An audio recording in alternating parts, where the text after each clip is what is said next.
Positive மனிதர்களுக்கு positive வணக்கங்கள்.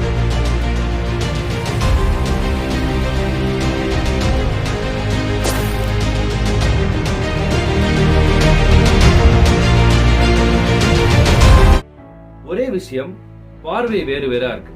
உதாரணத்துக்கு மழை பெய்யுது, அந்த மழை தொடங்குறதுக்குள்ள ஒருத்தர் வீட்டுக்கு வந்துடுறாரு. சூடா பஜ்ஜி ஒரு கையில, காஃபி ஒரு கையில, ரசிச்சுக்கிட்டே அதை பாக்குறாரு.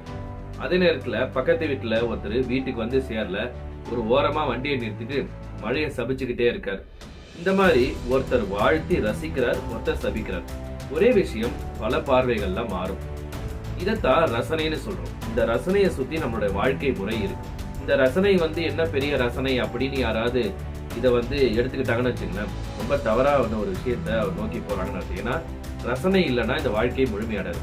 இந்த ரசனை நமக்குள்ள ஏற்படுவதற்கான 5 காரணங்கள் இருக்கு. இந்த 5 காரணங்கள்ல தான் நம்மளுடைய ரசனைகள் நம்மளுக்கு ஏற்படுது. எப்படிப்பட்ட ரசனைகள்ங்கிறது இந்த 5 தான் முடிவு பண்ணுது. வாங்க அது என்ன அந்த 5 விஷயங்கள்ங்கிறத பார்க்கலாம்.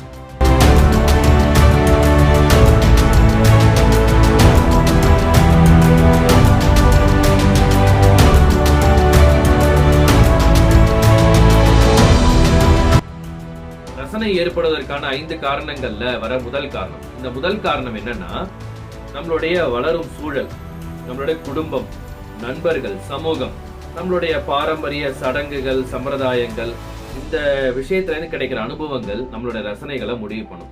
பிரதானமா நம்மளுடைய ரசனைகளை முடிவு பண்றதே இந்த முதல் விஷயம்தான். அதனால நம்ம வளர்ந்த சூழல், நம்மளுடைய நண்பர்கள், சமூகம், நம்ம வளர்க்கப்பட்ட முறை, இது நமக்குள்ள கொடுக்கிற தாக்கத்துல நம்மளுடைய ரசனைகள் முக்கால்வாசி நேரம் இதை பொறுத்து தான் இருக்கும். ரசனை ஏற்படுவதற்கான 5 காரணங்கள் வர 2வது காரணம். சின்ன வயசுல தாத்தா பாட்டி சொன்ன கதைகள், நம்ம அப்பா அம்மா நமக்கு சொன்ன கதைகள், இந்த கதைகள் நமக்குள்ள ஒரு கற்பனை ஏற்படுத்தும். அந்த கற்பனையை ஒட்டி கூட நம்மளுடைய ரசனைகள் அமையும். இது மிகப்பெரிய உளவியல்ங்க.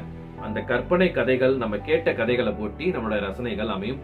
இதுவும் ஒரு காரணம். இது ரொம்ப சிம்பிளா இருந்தாலும் இதுக்குள்ள மிகப்பெரிய தத்துவங்கள் இருக்கு. அதனாலதான் அந்த காலத்துல, இந்த காலத்துல கூட நிறைய தாத்தா பாட்டிகள் நன்னெறி கதைகள் ஏன் சொல்றாங்கன்னா, அந்த கதைகள் அவங்களுக்குள்ள கற்பனை திறனை மட்டும் வளர்க்காது, அதே நேரத்துல அவங்களுடைய ரசனைகள்ல கூட ஒரு நல்ல மாற்றத்தை கொண்டு வரும். அதுக்காக தான் அந்த கதைகள் ரொம்ப ரொம்ப முக்கிய இடத்தை பிடிக்கும். ரசனைக்கான 5 அடிப்படை காரணங்கள் வர 3வது அடிப்படை காரணம். நமக்கு சிலர் ரோல் மாடலா இருப்பாங்க. நம்ம குடும்பத்திலே கூட சிலர் ரோல் மாடலா இருப்பாங்க, நம்ம உறவுக்காரங்கள்ல ரோல் மாடல் இருப்பாங்க, நண்பர்கள்ல ரோல் மாடல் இருப்பாங்க, சினிமா நடிகர்கள்ல ரோல் மாடல் இருப்பாங்க, விளையாட்டு துறையில ரோல் மாடல் இருப்பாங்க, விஞ்ஞான துறையில, அரசியல் துறையில. இப்படிப்பட்ட ரோல் மாடல்கள் செய்யற விஷயத்தை பார்த்து பார்த்து அவங்களை ரசிச்சு அவங்களுடைய சில பழக்க வழக்கங்கள் நமக்கு வந்துடும். அந்த பழக்க வழக்கங்கள் தொடர்பா நம்மளுடைய ரசனைகள் மாறும். அவங்களுடைய குணாதிசயங்களை பொறுத்து அவங்களை பார்த்து ரசிக்கிறோம் இல்லையா, அவங்களுக்கு பிடிச்ச விஷயங்கள் நமக்கும் பிடிக்க ஆரம்பிக்கும். இது மிகப்பெரிய ஒரு தாக்கத்தை உண்டாக்குதுங்க. ஏன்னா இந்த ரசனை மாற்றம் இருக்குல்ல, இந்த ரசனைக்குள்ள ஏகப்பட்ட மாற்றங்களை இந்த ரோல் மாடலா நினைக்கிற நபர்கள் நமக்குள்ள ஏற்படுத்துறாங்க. அதனால நம்ம ஒரு ரோல் மாடலா ஒருத்தரை சூஸ் பண்றோம்னா ரொம்ப ரொம்ப கவனமா சூஸ் பண்ணணும். ஏன்னா அந்த ரோல் மாடல் நம்மளுக்கே தெரியாம நம்மளுடைய ரசனைகள்லாம் மாற்றங்கள் செய்யக்கூடியவங்க. அதனால உங்களுடைய ரோல் மாடல் நிச்சயமா உண்மையாவே ரோல் மாடலா இருக்கிறவங்களா சூஸ் பண்ணுங்க. ரசனை ஏற்படுவதற்கான 5 அடிப்படை காரணங்கள் வர 4வது காரணம்.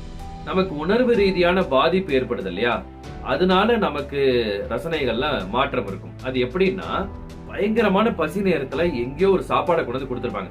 அந்த சாப்பாடு உங்களுக்கு பிடிச்ச சாப்பாடா மாறிடும். நீங்க எக்ஸாம்ல ஃபெயில் ஆகி தோத்து போய் நிக்கிற நேரத்துல ஒருத்தர் ஒரு வார்த்தையை சொல்றாங்க. அந்த வார்த்தை உங்களுக்கு பிடிச்ச வார்த்தையா இருக்கு. அப்ப கேட்ட பாடல் உங்களுக்கு பிடிச்ச பாடலா அந்த ரசனையில உங்களுக்கு மாற்றத்தை உண்டு பண்ணும். நீங்க தொழில உடஞ்சு போறீங்க, அப்ப ஏதோ நடந்து ஒரு மலை மேல இருக்க கோயில போய் பாக்குறீங்க அப்படின்னா உங்களோட ரசனைகள ஒரு மாற்றம் வரும். அதாவது அப்ப நான் போன எனக்கு ஆறுதலா இருந்தது, அதனால மலை மேல ஏறினா எனக்கு ஆறுதல் கிடைக்கணும், உங்களோட ரசனையில மாற்றம் வரும். இது மாதிரி உணர்வு ரீதியா நம்ம தாக்கப்படும் பொழுது அப்ப கிடைக்கிற விஷயங்கள் மூலமா நம்மளுடைய ரசனைகள்ல நிறைய மாற்றங்கள் இருக்கும். ரசனை ஏற்படுவதற்கான 5 அடிப்படை காரணங்கள்ல வர 5வது காரணம், தனிப்பட்ட அனுபவங்கள். இதன் மூலமா நம்மளோட ரசனைகள்ல மிகப்பெரிய மாற்றங்கள் ஏற்படும். நம்மளோட ரசனைக்கு கடைசி காரணமும் இந்த தனிப்பட்ட அனுபவங்கள் தான். இதை செய்யாதன்னு நம்மளுக்கு சமூகத்துல சின்ன வயசுல இருந்து கட்டமைக்கப்படுற விஷயங்களை நம்ம எல்லா விஷயத்தையும் கேட்கறது, சில விஷயங்களை கேட்கிறோம், சில விஷயங்களை புறக்கணிச்சிடும்.